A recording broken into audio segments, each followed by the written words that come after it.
Hello everybody, this is Stonewall, and today we're back in Save the World. Now, I kind of looked at this gun at one point whenever we were struggling to find matches in Battle Royale and Fortnite, so I decided I would go ahead and do a review on it because I feel like actually a really nice little gun, and it may become my main, like, general mob type weapon.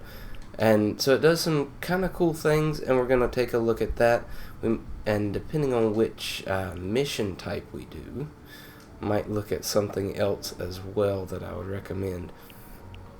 Alright, let's actually see if I can find one of those. Yeah. So the eliminate and collect, I've got a pretty decent tip for these if you, especially towards the end of one of these missions. So let's jump into that and let me show you. We've got an opportunity to strike an approaching horde. Here we go. Ready for a fight. Looks like I might be the only one in this mission. So there's something kind of interesting about this gun, and don't forget to collect. Well, there's several things. It's a very different type of weapon, and it is. Don't forget, the storm is closing in, so watch the map. Bonus objectives are in play. Alright, so one of the things you'll notice with this gun is I never have to reload it. It pulls straight from the the however much ammo I have in storage. The nice thing is I've not really had very many of the energy type weapons, so I've almost always got a full stock of 3,000 of the energy ammo. And it's just kind of one of those things that's really nice about it. Every now and then I'll make some more, that sort of thing.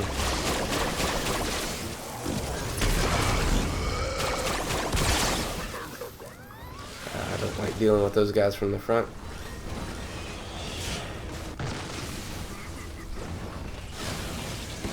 It kind of is a short range, and if you saw there was this little burst of these little energy things going out to the side, and that is whenever you hit a crit on an enemy, which is a little bit difficult. Not, it happens fairly often, but the ring actually has to pass through the crit spot, so it's makes some things a little bit easier, in that the main place you have to aim for is the basically just the center to get the ring to go through the crit spots. But it will do a very nice area of effect type damage, which reminds me of the Pimpernel a little bit from Borderlands 2. Now I am over leveled, and the weapon is pretty well over leveled for this, but that's fairly common for the way I tend to play. Let's see here. Oh, they want me to get some melee kills for a bonus. I was hoping to have multiple teammates. That makes this a lot easier. I hear enemies. They must be down below. Watch out for the dive attack.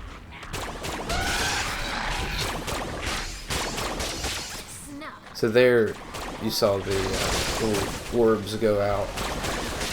Really nice for just taking out a lot of enemies at once. It's got a good fire rate, kind of fun.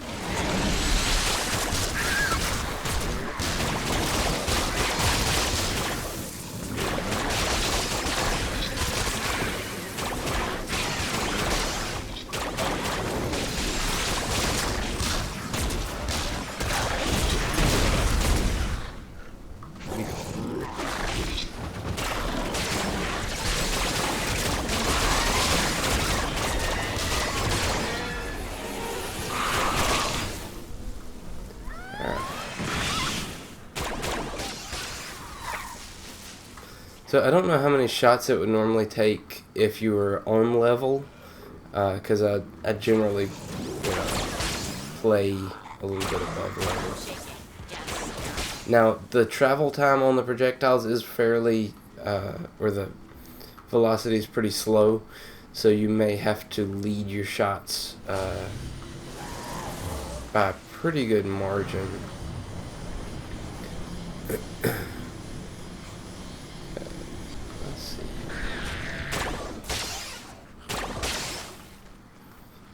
But the nice thing is, because it spreads as it goes, it's pretty easy to hit a target.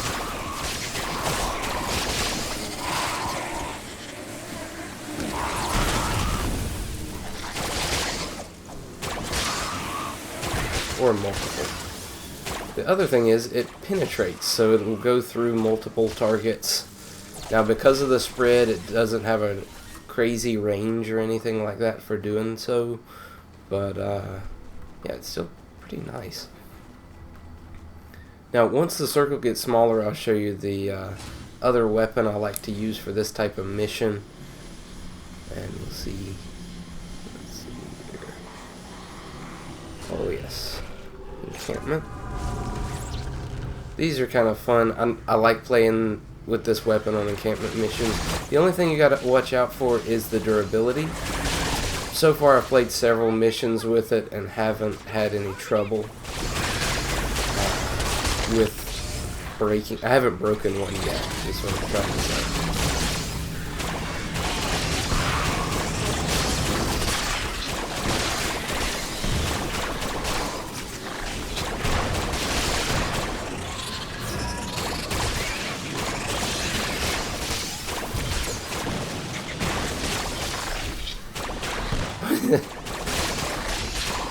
Sliding sideways down the hill.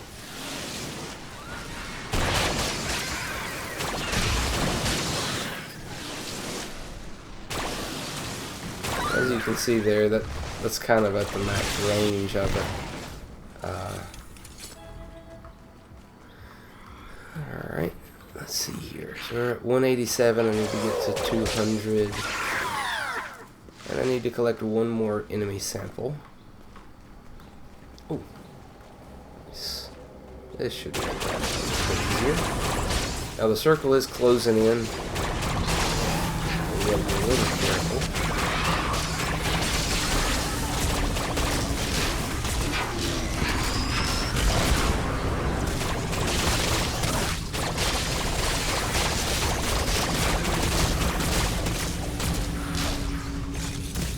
Oh, buddy.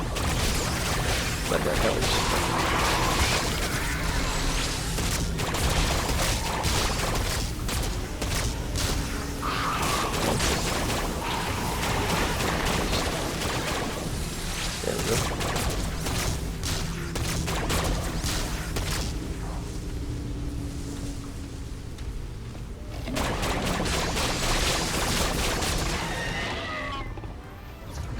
Go.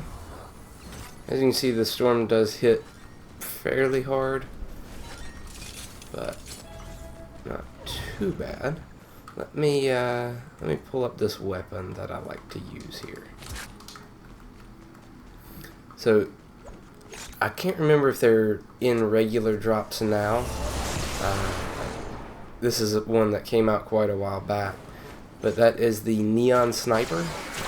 Whenever the circle starts getting small, you start having trouble finding enemies to take out, and the Neon Sniper is really nice for that. I'm not having any trouble right now, but I'll show you what it does in just a second.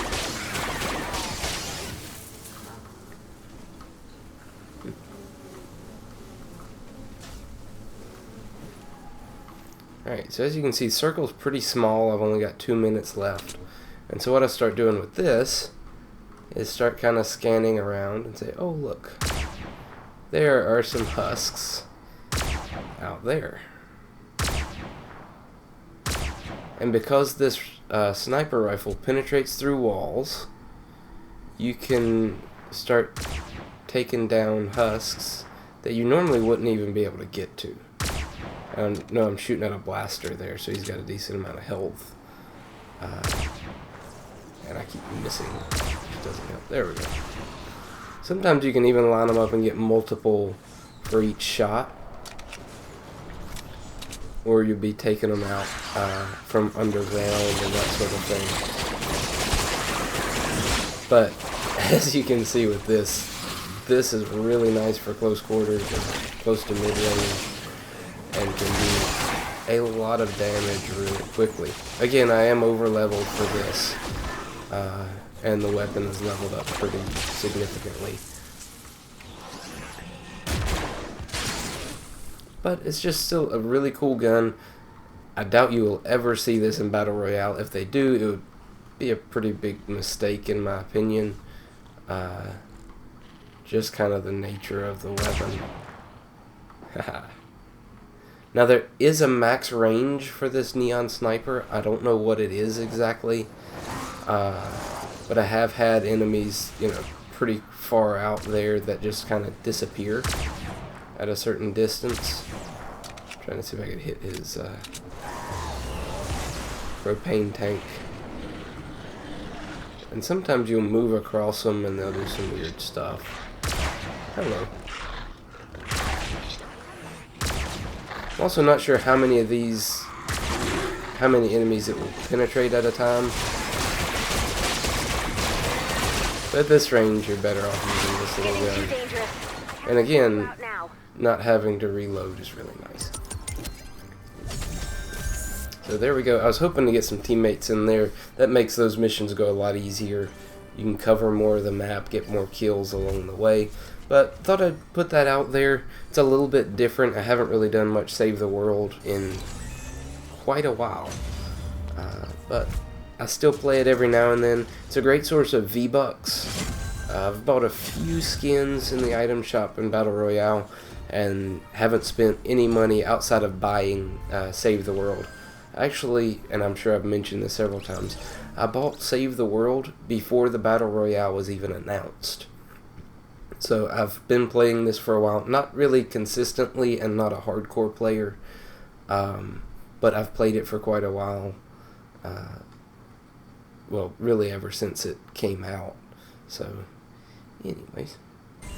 And here's our rewards. Only level 2 loot. I really didn't focus on any of the side quests or side missions. This is one of my dailies. 240 gold and 50 V-Bucks right there. So every day you get missions that can give you 50 V-Bucks. Sometimes there'll be a little bit more, but those are specifically for more difficult missions. Just like dailies in Battle Royale, you can only have 3 active at a time. That's part of the reason I did that one there. I was kind of working on those a little bit. Alright. So anyways, hopefully you enjoyed that. I may try to incorporate a little bit more of this into the channel. I don't know. We'll just have to see how everything goes. I'm still working towards level 50 on the Battle Pass, or not the Battle Pass, the Contraband stream in Black Ops 4. Hoping to get that Vendetta.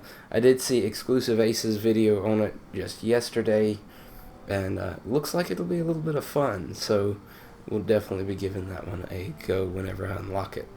Alright, so anyways, if there's another challenge or anything you want to see me do, let me know, and I'll catch you in another video.